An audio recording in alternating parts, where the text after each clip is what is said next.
Timbog sa isinagawang joint operation ng mga tauhan ng San Fabian Police Station at 104th Maneuver Company Regional Mobile Force Battalion 1 ang isang online seller na tinaguri ang top 3 most wanted person dahil sa patong-patong nitong kaso sa San Fabian, Pangasinan. Ang balitang hatid ni Police Corporal Mark Anthony Pico.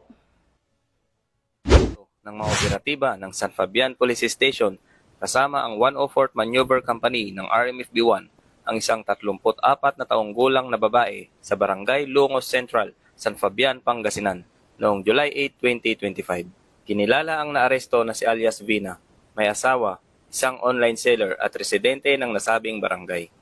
Siya ay naaresto sa bisa ng warrant of arrest na inilabas ni Honorable Emma M. Torrio, presiding judge ng Regional Trial Court, Branch 41, Dagupan City, noong July 11, 2025.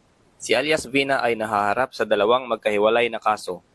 Ang paglabag sa Section 3 ng Republic Act 11765 o Financial Products and Services Consumer Protection Act kaugnay ng Section 11 ng parehong batas sa ilalim ng Criminal Case Number 2025-0469-D na may inirekomendang piyansa na nagkakahalaga ng 210,000 pesos.